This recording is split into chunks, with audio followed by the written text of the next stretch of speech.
आज हामी चाहिँ प्याजको कोष हेर्दैछौँ हैन। प्याजको कोष चाहिँ स्लाइडमा तयार पारेर हेर्दैछौँ।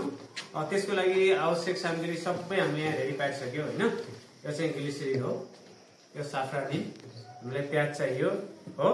यो चाहिँ त्यो लेयर निकाल्नको लागि प्रयोग हुने अब चिम्टा भनौँ यसलाई हैन। यो चाहिँ वाच ग्लास, यो चाहिँ स्लाइड, यो चाहिँ स्लाइडमा त्यो जुन हामीले प्याजको कोष हेर्ने भाग राखिसकेपछि त्यसलाई चाहिँ कभर सिल भयो, यसले ढाक्छौँ। यो चाहिँ काट्नको लागि प्रयोग हुन्छ र यो चाहिँ सूक्ष्मदर्शक यन्त्र है। यति सामग्री भयो भने हामीले चाहिँ यो साफ्रानिन, ग्लिसरिन यो दुईटा नभए पनि यतिले मात्र पनि हामी के हेर्न सक्छौँ त भन्दा प्याजको कोष चाहिँ हेर्न सक्छौँ, बुझ्यो नि हो। यसको लागि सबैभन्दा पहिला के गर्नु पर्यो भन्दा यो प्याजलाई चाहिँ काट्नु पर्यो है। हामीसँग जे छ त्यसैले काट्छौँ।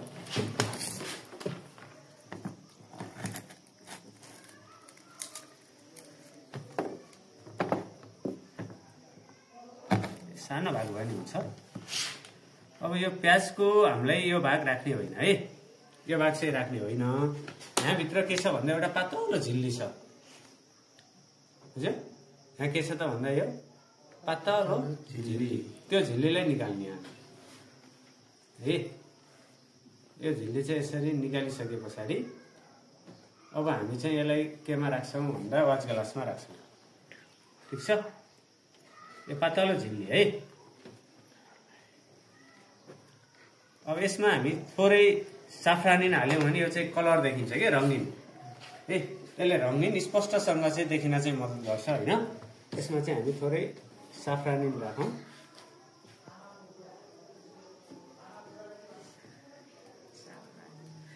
हो, यो चाहिँ साफ्रानिन, यसले रङ्गीन बनाउने काम गर्छ है।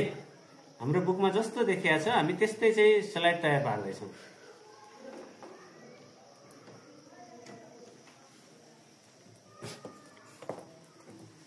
ठिक छ। अब यो साफ्रानिनमा राखिसके पछाडि यसलाई हामीले चाहिँ केमा राख्छौँ त भन्दा स्लाइडमा। यो चाहिँ स्लाइड हो, ठिक छ। यो स्लाइडमा यसलाई राम्रोसँग पातलोसँग फिजारिने गरी राख्छौँ है।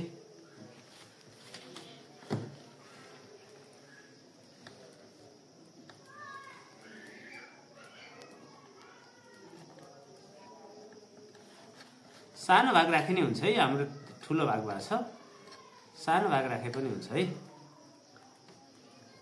यो स्लाइडमा राखिसकेपछि यसमा हामी थोरै ग्लिसरिन हाल्छौँ। यसको काम के हो भन्दा यसलाई चाहिँ यताउता चल्न नदिने, टाँसिने, पछाडि पनि हेर्न मिलोस् होइन।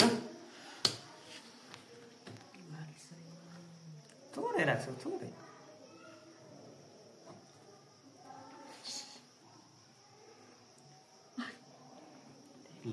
यति भयो। अब चाहिँ यसमा हामी एउटा कभर स्लिप है, कभर स्लिप यो नि काँचकै हुन्छ है। यो चाहिँ के गर्छौँ त भन्दा यसलाई हामी चाहिँ ढाकिदिन्छौँ। यसलाई कभर स्लिप, कभर भनेको ढाक्नु हो नि त होइन। त्यो भएर यसलाई यसरी के गर्छौँ त ढाक्छौँ। अब बिस्तारै यो चाहिँ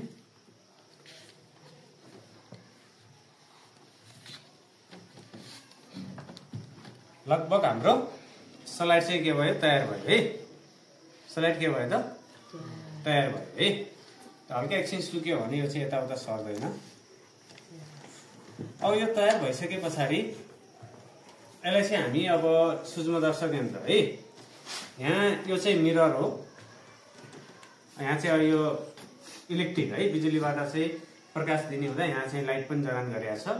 साधारण उसमा चाहिँ यहाँ चाहिँ मिरर हुन्छ, त्यसले भनेको प्रकाश यहाँ चाहिँ उज्यालो पार्ने है। यी चाहिँ अब्जेक्टिभ लेन्सहरू, वस्तुको नजिकै छ अब्जेक्टिभ लेन्स। यी चाहिँ के त आई लेन्स भनेको आँखाबाट हेरिन्छ नि यहाँबाट हामीले होइन। अब हामीले तयार पारेको यो स्लाइडलाई हामी चाहिँ यहाँ फिक्स गर्दैछौँ है, सूक्ष्मदर्शक यन्त्रमा राख्दैछौँ। अब यसले चाहिँ तल माथि सार्न मिल्छ, ठ्याक्कै हाम्रो चाहिँ फोकस कहाँ छ त्यहाँनिर हो।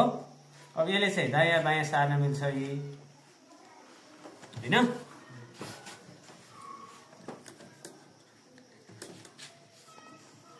त्यस पछाडि यसले चाहिँ तलमाथि सार्ने है, तलमाथि सारेर यहाँबाट स्विच छ, हामी लाइन अन गर्छौँ। यो लाइट आयो, उज्यालो हुन्छ। अब हामी हेर्छौँ है, पहिला म हेर्छु।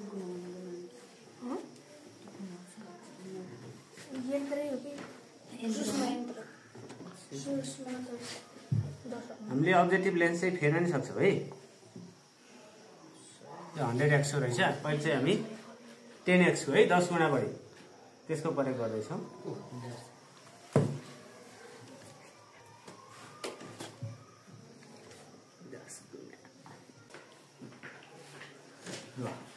यहाँ चाहिँ देखिया छ है। हो ठिक छ।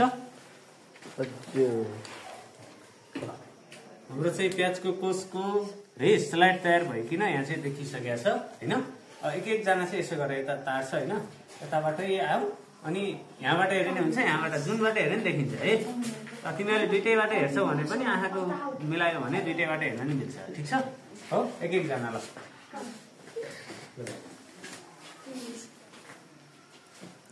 कस्तो देखियो एकछिन हेर है, कस्तो देखिया छ? इटा जस्तो देखिया छ? एउटा मात्र देखिया छ कि धेरै देखिया छ? धेरै धेरै हो। त्यो चाहिँ प्याजको कोष हो है, वनस्पति कोष हेर्दैछ। हजुर हो। नेक्स्ट आउट गर्छु ल त। अहिले साइड सर्दैन।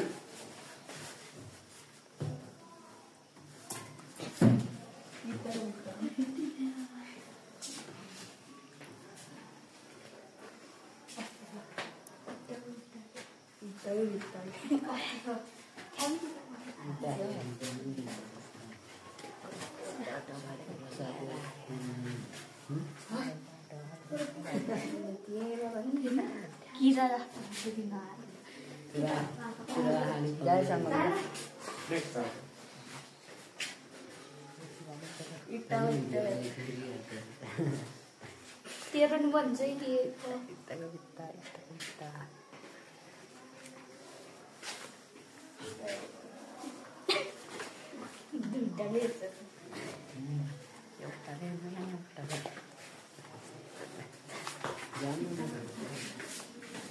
नेक्स्ट आउट हो मान्छे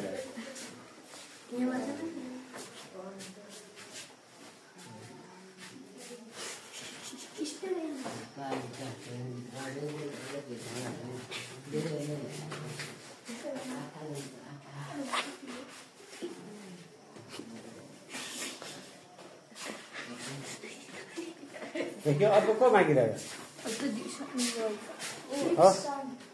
अलि नजिकबाट हेर्न हो, अलि राउन्डसँग उता अर्कोबाट पनि देखिन्छ।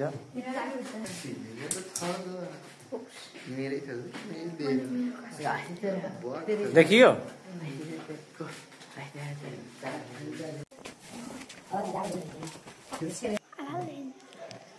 यो प्याजको कोष चाहिँ हामीले यो सूक्ष्मदर्शक यन्त्रमा तयार पारेको।